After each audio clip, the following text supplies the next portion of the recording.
Oke, terima kasih. Saya lihat kan memang seperti ada kejanggalan ya. Namun dalam hal ini kan harusnya sudah ada aturan. Kontraknya outsourcing itu dengan Taman Safari itu ada pasal-pasal, ada poin-poin yang harus mereka patuhi. Namun dalam hal ini sehingga ini sampai mencuat seperti ini, tentu ada yang menyimpang dari pasal-pasal di dalam perjanjian mereka yang tidak ditepati. Nah, terkait ada pekerja nggak dibayar, kemudian di bawah umur, ini kan sementara harusnya ya, Depnaker turun tangan. Mempekerjakan orang di bawah umur itu ada sanksi hukumnya. Nah, kalau sebesar Taman Safari ini, para pejabat, para dari Dinas Tenaga Kerja, kalau mereka tutup mata, tidak jelas melihat ini langkah salah. Ini harus mereka jeli melihat hal-hal seperti ini, sehingga ke depan tidak terjadi hal-hal seperti ini di company sebesar Taman Safari loh. Tentu ini juga terpublikasi cukup luas ya di Republik ini, Taman Safari ini. Namun kalau masih ada penanganan hal pekerja seperti ini sangat kita sayangkan. Sangat kita sayangkan. Jadi kepada pihak yang berwajib, yang khususnya menangani tenaga kerja, termasuk yang menangani khusus outsourcing ini, mungkin segera ada evaluasi. Mereka kan bisa melihat di mana titik kelemahan sehingga terjadi hal seperti ini, supaya segera diperbaiki. Bang, ini kan juga pernah dilaporkan ya kalau Oci ini sudah melanggar HAM sejak 97. Nah, di tahun 97 itu udah pernah dilaporkan, cuma mentah laporannya, Bang. Itu gimana sih, apakah ini nantinya juga akan seperti itu karena ada berbagai pihak yang tidak terlalu aware dengan kasus ini? Makanya tadi saya bilang, Pak Kapolri nggak boleh tutup mata. Pak Kapolri turun ke Taman Safari, suruh anak buah periksa. Ada yang tidak beres di sana. Kok pada tutup mata, semua pada tutup kuping. Kasihan rakyat itu dieksploitasi. Saya pikir serius ini, jadi nggak lagi main-main ya. Mudah-mudahan Pak Kapolri dengar ini dan langsung memerintahkan Kapolda dan jajarannya supaya diusut. Ya, apalagi ada mempekerjakan anak-anak di bawah umur. Secara undang-undang pun, secara peraturan pun sudah menyalahi. Nah, itu yang harus diperhatikan. Bang, ini kan netizen juga banyak khawatir ya, takutnya dengan ada laporan ini pihak korban juga akhirnya nanti mendapat intimidasi kembali dari pihak Oci-nya itu kan.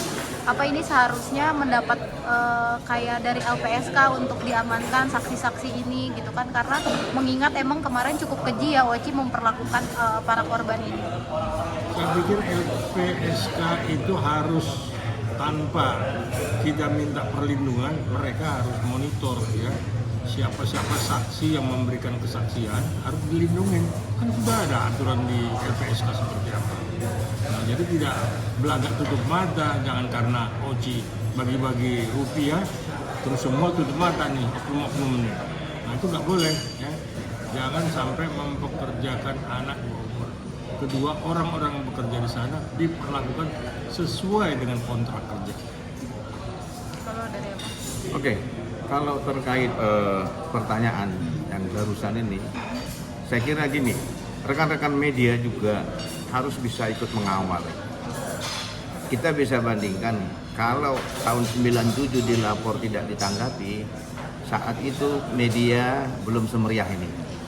Nah, saya kira dengan kerjasama yang baik juga, kalau memang benar rekan-rekan media itu mau ikut terlibat dalam hal penyelesaian ini, ayo dikawal supaya ada kejerahan di mana titik lemahnya orang-orang yang tidak bertanggung jawab ini melakukan pekerjaan itu.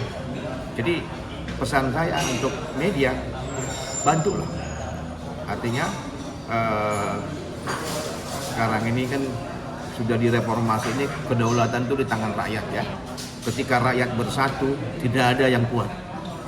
Apapun bisa diselesaikan, tetapi harus menggunakan jalur-jalur hukum.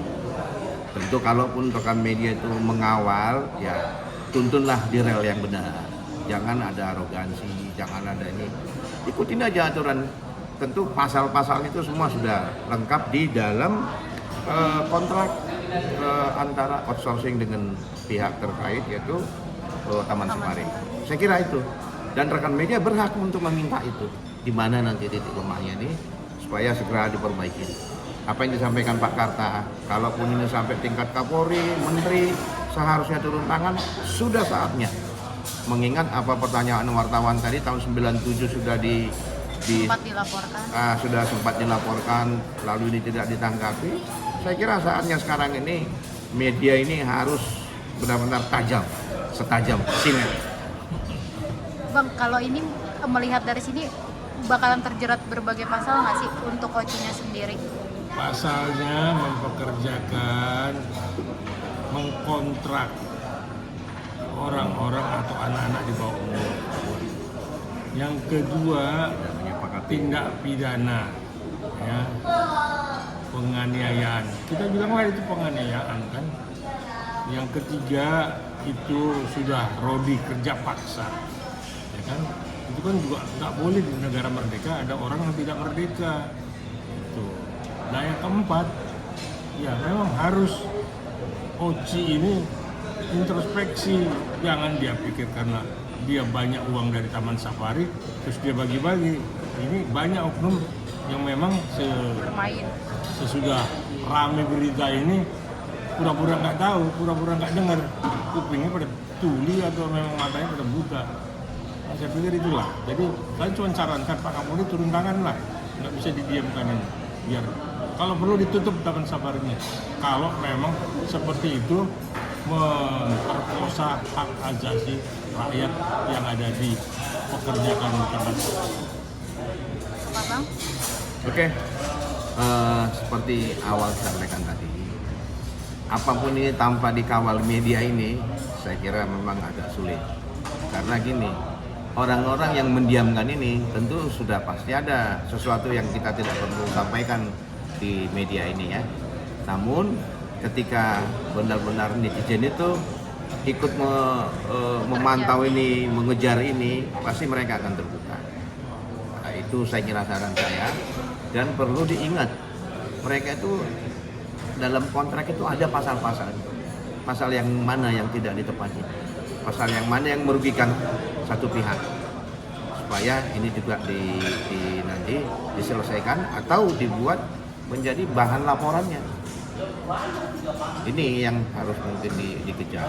Jadi pesan saya sekarang itu ya kawallah ini demi rakyat yang bisa bekerja sesuai dengan aturan, tidak terintimidasi seperti apa yang kita tahu disampaikan Pak Karta tadi, mempekerjakan di bawah umur itu satu pelanggaran. Kemudian tidak menepati janji dalam kontrak itu juga sudah melakukan pelanggaran. Tentu masih banyak lagi.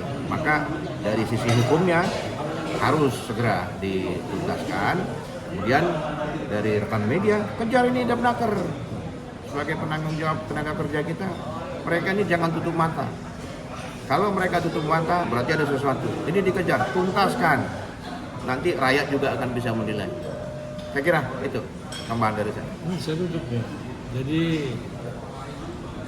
mudah-mudahan ini bisa selesai dengan baik ya, secara hukum ya, dan saling menghormati aturan.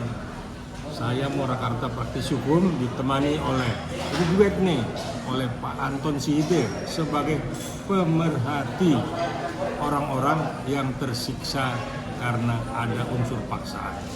Demikian, terima kasih.